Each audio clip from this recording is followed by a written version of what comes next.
Subscribe करने के बाद घंटा बजाएं ताकि आप दूसरा अपडेट घंटा भी मिस ना कर पाएं।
आजा मछली आजा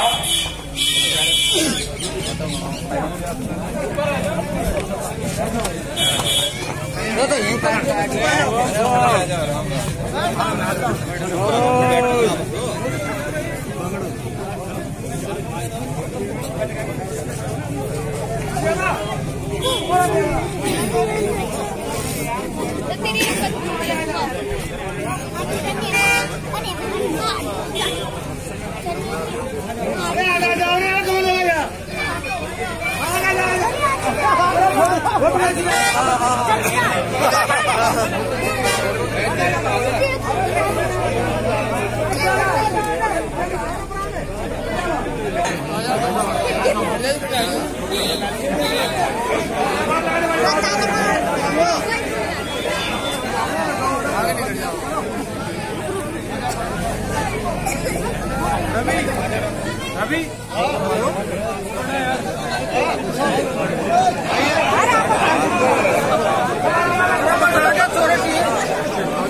नरेंद्र मोदी नरेंद्र मोदी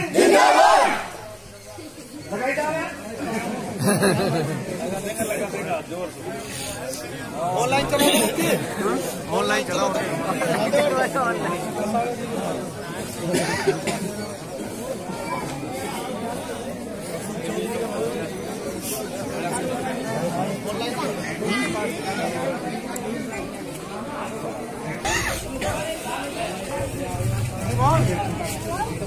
अब मैं गाँव वालों से निवेदन करूंगा कि हमारे साथ चल रहे सानिया हॉस्पिटल के इंचार्ज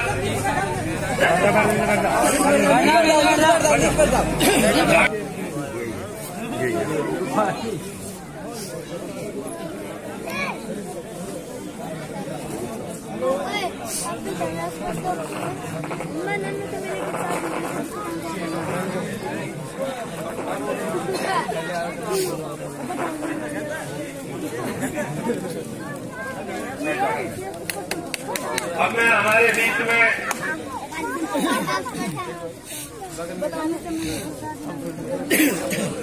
महाराज जी बैठे हैं तो इन गांव वालों से निवेदन करूंगा कि महाराज जी का भी माला पहना के स्वागत करें और महाराज जी से निवेदन करूंगा कि शुरू में वही अपने आशीष वचनों से वंदे सर्वप्रथम मंच पूरी सरदारी ग्राम बस्ती के पंच पटेल सुखवंत जी भारतीय जनता पार्टी के पदाधिकारी जो भी साथ चल रहे हैं।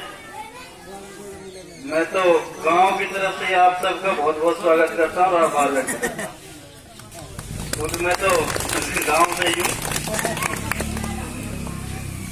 आज एक माहौल फैलाया जा रहा है तो चुनावी चर्चाएं चल रही है, पूरे दिन यही बातें होती हैं। उन चीजों को आप सुनोगे, आपने सारी चीज सुन रखी है। एक माहौल फैलाया जा रहा है कि भाई दो लोग हिंदुओं में से लड़ रहे हैं, एक वो लड़ रहा है, तख्ता है, कई प्रकार से लोगों पे कई प्रकार के दबाव बनाए जा रहे हैं। तो एक चीज को निश्चित कर लें, हमें कैसा व्यक्ति चुनना है, हमारे बीच का चुनना है या कोई आताताई व्यक्ति चुनना है, ये निर्णय हमारा रहेगा। मतदान का अर्थ ये है कि हम हमारा मतदान करने जाते हैं, ना तो किसी के दबाव से देते हैं, ना किसी के पैसे से देते हैं, ना किसी की शक्ति से देते हैं। अगर दान हम सही जगह करें तो दान का प्रयोग होगा और गलत जगह करें दुरुपयोग होगा तो उल्टा भारी चढ़ेगा, रामगढ़ के ऊपर भी और रामगढ़ की जनता के ऊपर भी। तो मैं तो यही निवेदन करूंगा, सुखवंत जी अपने हैं, अपने बीच के हैं और फिर भी आप बुद्धिजीवी लोग बैठे हैं, इस चुनाव को तोड़ रहे हैं, आपको किस चीज का पता बताने की आवश्यकता नहीं है। सही तरह से सटीक निर्णय करें, ऐसी मैं आपसे आशा करता हूं और निवेदन भी करूंगा अधिक से अधिक मतदान करें 28 तारीख को सुखवंत जी के पक्ष में, भारतीय जनता पार्टी के पक्ष में। धन्यवाद। जय हिंद, जय भारत। प्रदेश कार्य समिति के सदस्य भाई कसाना जी से कि वो भी आप उन्हें विचार रखें। राजेंद्र जी कसाना।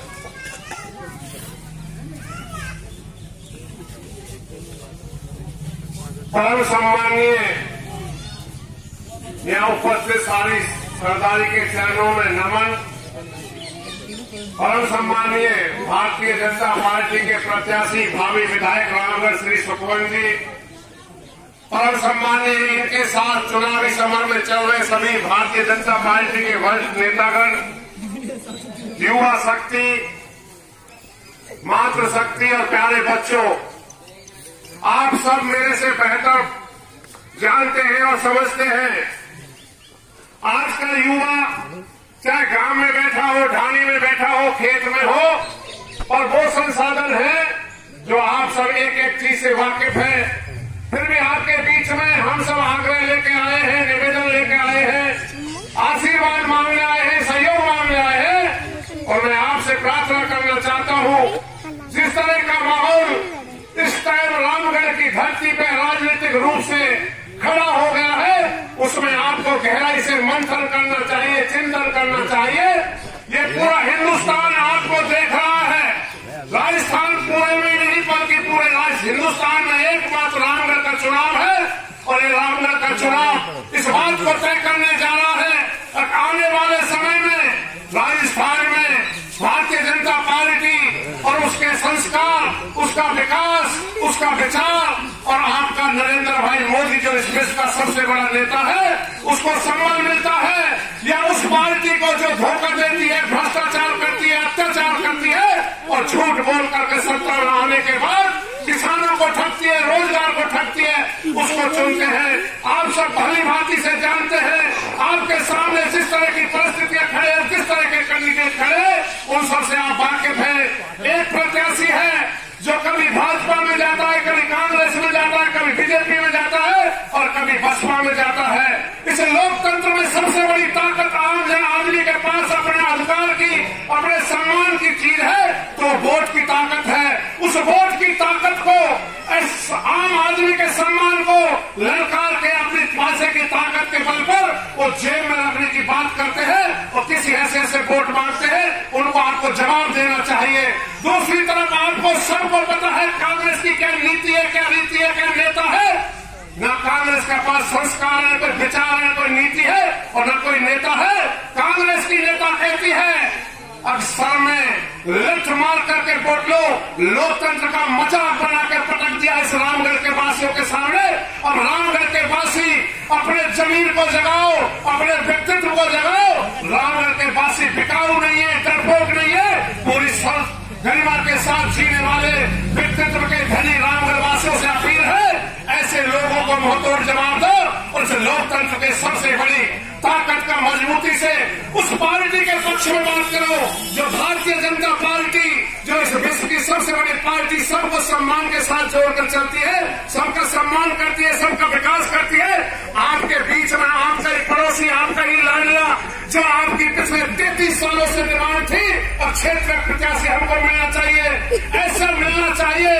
आप सब युवा हैं, समझदार हैं, एक कल्पना होती है जीवन में। अब जनप्रतिनिधि कैसा हो, जनप्रतिनिधि ऐसा हो जो सहजता से मिलता हो, सरल जिसका व्यवहार हो, आम जन को जानता हो और जमीन से जुड़ा कार्य करता हो।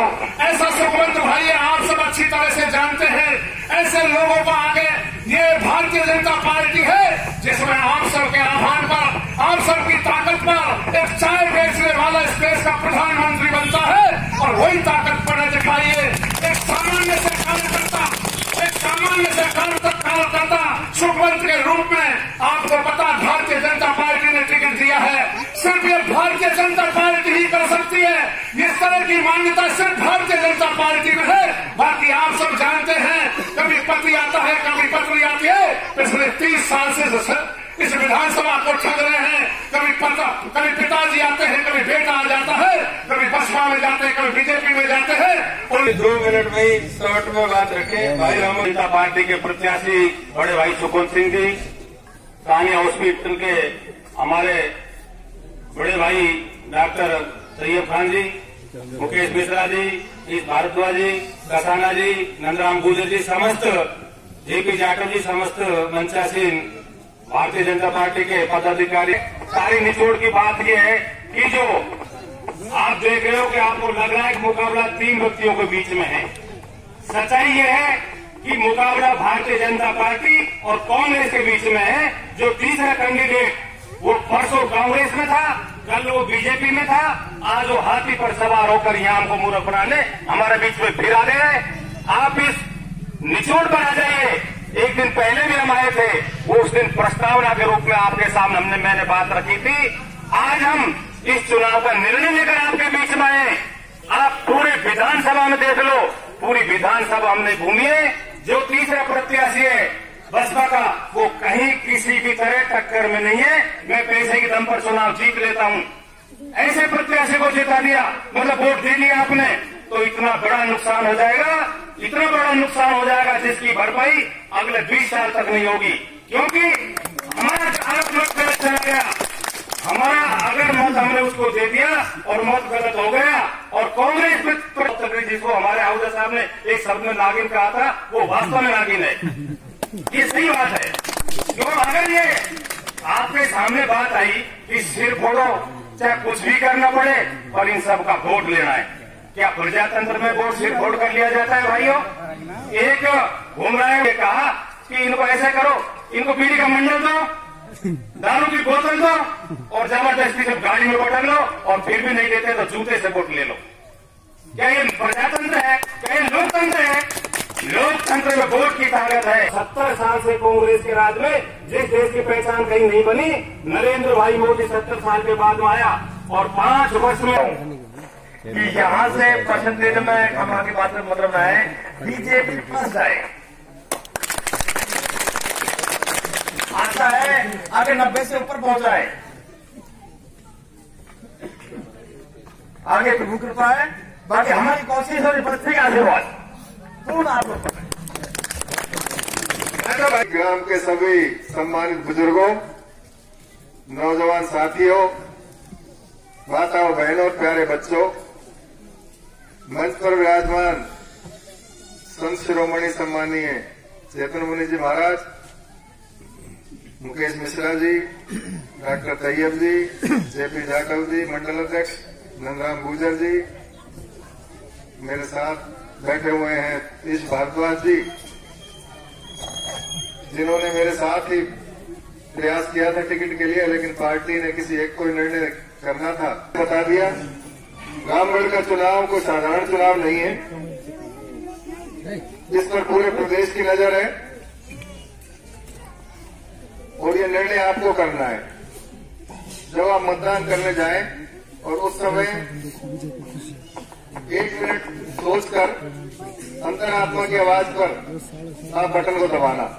जो दूसरी विचारधाराओं के लोग हैं, मैं तो उनसे भी आह्वान करता हूं कि वो भी हमारे बारे में सोचें, क्योंकि जो सामने कांग्रेस का प्रत्याशी चुनाव लड़ रहा है, ये जिला प्रमुख भी रहे हैं, 3 बार विधायक भी रहे हैं, फिर भी विकास कितना हुआ रामगढ़ विधानसभा का आप इनसे पूछ सकते हैं। बसपा के प्रत्याशी हैं, वो हर बार जगह भी बदलते हैं और पार्टी बदलते हैं, वो आप जानते हैं। तीसरा मैं हूं, 1985 के बाद किसी स्थानीय व्यक्ति को पहली बार टिकट मिला है। रघुवर दयाल जी गोयल रामगढ़ के रहने वाले थे, उनको टिकट मिला था, या आप सब लोगों के आशीर्वाद से मुझे मिला है। तो मैं आपके बीच का ही हूं, आपके नजदीक का ही हूं।